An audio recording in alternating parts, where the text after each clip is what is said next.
Throughout the centuries, there were men who took first steps down new roads, armed with nothing but their own vision. Their goals differed, but they all had this one thing in common, that the step was first, the road was new, the vision was unborrowed. The great creators, the thinkers, the artists, the scientists, the inventors, they stood alone against the men of their time. Every great new thought was opposed, every great new invention was denounced. But the men of unborrowed vision, they went ahead, they fought, they suffered, and they paid, but they won. I love this because this is true in any endeavor you do as a creator, as an entrepreneur. When you first put the thing out there, it's probably gonna get rejected by most people. What's up, this is Russell. Welcome back to my vault. Today I'm gonna bring out one of my favorite books, and it's one that happens to be signed, kind of. I'll explain how that works in a minute. But this is a book called Atlas Shrugged by Ayn Rand. It is one of the biggest books. I heard people talk about it for years, recommending. I sat down with it, I put my headphones on, and I read along, and I got through the first probably 100 or so pages, and I was hooked. And now I've read it every summer since then. It's one of my favorites, called Atlas Shrugged by Ayn Rand. This is the first edition copy. I paid $3,250 for this copy. And inside, as you'll see, it's signed by Ayn Rand. So this is what's called a tipped in. You see this right here? So what that means is that Ayn Rand signed something somewhere else, and then what they do is they cut it out and they actually glue it inside of the book. And so it's a different type of signature.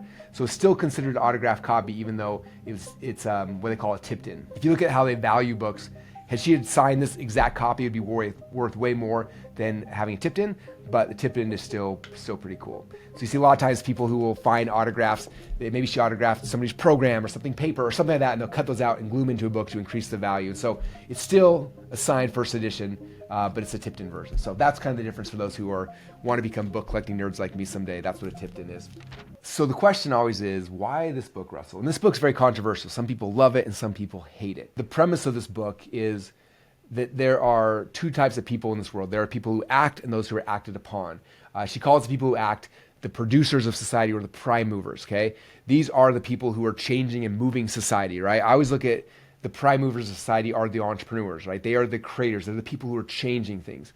And so the premise of this book is, what would happen if the prime movers of society, the producers, if they had so much outside force from government, from regulations, where it no longer made sense to them, and they stood up and they shrugged and they walked away from it? What would happen to the world? It's a story where the entrepreneurs, the producers, are the hero. Whereas typically, if you look at almost every other story in our society, the entrepreneur is the villain, right? Look at any movie, like, who's always the bad guy? Oh, it happens to always be the evil rich billionaire, right? The entrepreneur is the bad guy. If you watch the Lorax, like, who is the evil person? Oh, it's the entrepreneur.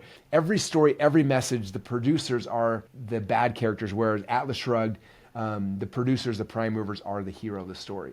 And so I love it because the people that I serve are literally what we call prime movers. In fact, my company, I've got two companies. I got ClickFunnels, which is my software company, and then we have Prime Mover, which is my coaching and my education company. Here is a t-shirt. If you've seen me wear this is the Prime Mover t-shirt, okay? And this is literally a picture of Atlas holding away the world on his shoulders. Because look at my job, my mission, my role in this community we are, is I want to support the prime movers, the people that are literally holding the weight of the world on their shoulders. And so for me, my job is to support the producers so we don't shrug and we don't walk away. Rewind back 25 years ago, 24, 25 years ago, when I got started in this world. That's when I started being an entrepreneur. I was going to college at the time. I was trying to create things on the internet, trying to sell stuff on the internet. And it's crazy. Every single person I met back then, like, what do you do for a living? I'm like, oh, I sell stuff on the internet. And they're like, they thought I was a scammer, they thought I was a spammer. Like, it wasn't a real thing. I remember we first started creating funnels and putting them out there. Like, I was putting funnels out there in different markets. And like, everyone would see my sites, like, oh, you're one of those people that scam people. I'm like, what are you talking about? Like, this has nothing to do with scamming people. In fact, I remember the very first event I ever did, trying to teach people about what we were doing.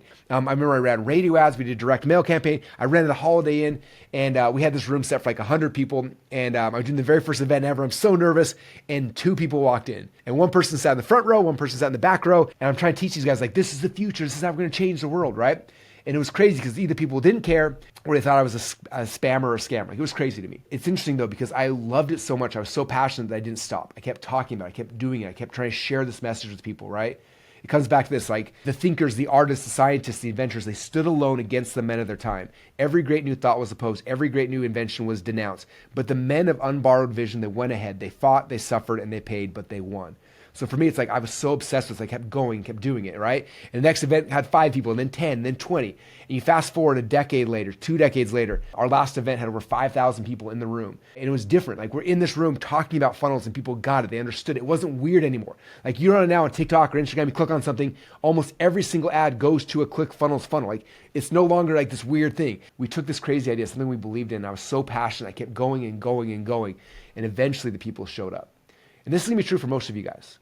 Most of you have a vision, you have something that you love, that you're obsessed with, something you want to create, right? And you want to get out there. And my guess is when you first start sharing it, people around you, they think you're a little crazy. Your friends think you're crazy, your spouse thinks you're crazy, your family members, right? Luckily, there's more of this stuff happening today. We've made it more and more normal, less weird. But for most entrepreneurs, when they first go into this game, the people around you who love you the most are going to resist it. Right? They're not going to believe in you. And then you're going to go out there and you're going to try, and at first you're going to fail, right? It doesn't work the first time. You're going to do an event trying to change the world and 2 people show up for it. Nobody cares, but you have to care. Okay? If you care enough and you keep doing it and keep showing up and keep sharing your message over and over and over again, what's going to happen is a couple things. Number one, you're going to get better at your message. It'll become more clear, become more like you'll understand how to find your voice. And as you're doing that, more and more people will find you and you're going to change their lives. And then you'll change more people's lives. And someday someone will come up to you at an airport or at a live event or somewhere, and they're gonna pull you aside and they're gonna look at you like, you have no idea, but you actually changed my life. And that's the magic. That's what we try to create here. It's what gets me so excited. So I read Atlas Shrugged. For me, it's the greatest analogy of entrepreneurship. It's the greatest analogy of people like you and me who are creators, who when we go out there, we have this vision for something we want to create. Nobody else can see our vision. They can't understand it. They think we're crazy, right? But the people who go out there and with all their hearts and their minds, they will serve and they'll put these things out there, right? And they're doing it because they believe in the creation, they believe in the idea they have. They can literally change the world. And that's what this book is all about for me. Now, obviously in her book, she wanted the producers to leave so you could see what would happen to the world and see the world collapse. Like the very ending scene, the lights of New York all go out because the producers are done and everything, like the power grid ends, everything just dissipates and ends, right? Which I think is the ultimate tragedy. But you see what happens if it's not for you. Just know as you're going down this path, as you're doing this, you're doing what the greatest of all time have done. And if you persevere and you go through it, you will suffer, you will fight, you will go through pain. But if you stick to it, you will win at the end. And you'll change lives, the customers, and the people you've been called to serve.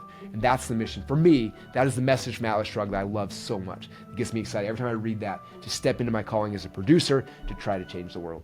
All right, now, if I was to give you my entire notes from the Atlas Shrugged book, it would be like probably 500 pages. And so, but I did want to give you some of my favorite parts. Inside of the book, there is what's called the John Galt speech.